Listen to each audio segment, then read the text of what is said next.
Guys, let's talk about making money with Airbnb in a small market. Okay, so when most people are thinking about Airbnb, they're thinking about properties in locations that have a extremely high demand. Okay, so busy cities, big cities, capital cities, for example. But the issue is here is you're swimming in a much bigger pool, okay, and there's already going to be big fish in that pool. Does that make sense? Okay, or in that lake or in that pond, whatever you want to call it. There's already big fish, there's big players in there, okay, and they have the funding to furnish to the highest standard. They're already in with the high-end apartment buildings, and they have that location basically unlocked. So you're going to be competing against them.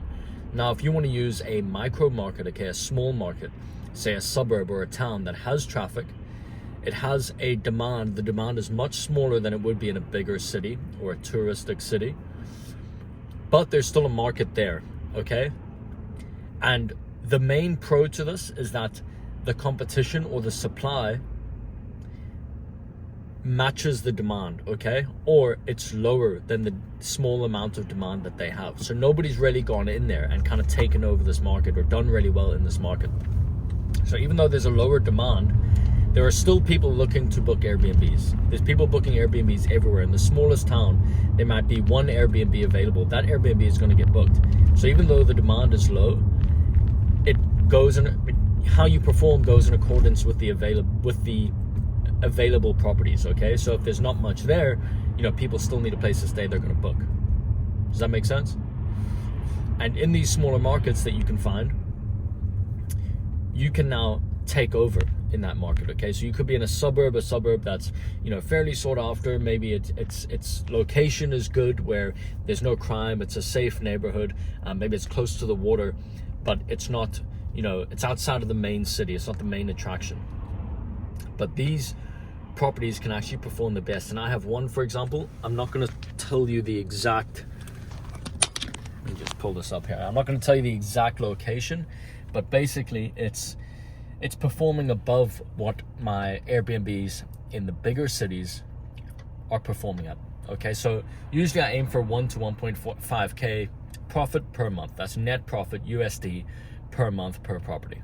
Okay, and this property, for example, has just done 3.5K in net profit alone, and it's in a very small town. And the reason for that is that there is a demand, but the supply isn't there, so there aren't a lot of Airbnbs. In my Airbnb in particular, which is a 2-bedroom apartment, I have it so that it actually sleeps 11 people. Okay, there's a little attic in the main bedroom. The main bedroom is very big. It has 2 double beds. Okay, then there's a little attic above there which has a double bed mattress. It's more for kids, you know, for families that are staying. Kids can stay up in that little attic section. It's quite small up there, but there's still a bed.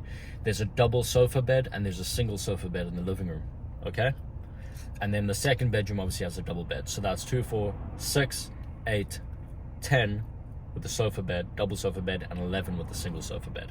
Now, nobody's booked for 11 guests, obviously, but because we have the availability to accommodate that capacity, you'll get a lot of 4 guests, 6 guests, 8 guests, maybe families traveling. And that just increases the amount of cost per night, the daily rate that I can actually charge because of how many people it can actually accommodate. So it works out cheap for larger groups, and for smaller groups it still is available in that location and it can still obviously accommodate them. Okay, so when you go into these micro markets, what you want to make sure is that you have your furnishing on point, so your pictures look amazing. This is what's going to help you stand out, and you're not going to be in a pool of Airbnbs. It's going to be much easier to rank towards the top, towards that first page when people initially search. Okay, so that's basically the main pro of being in a smaller location as opposed to a larger one.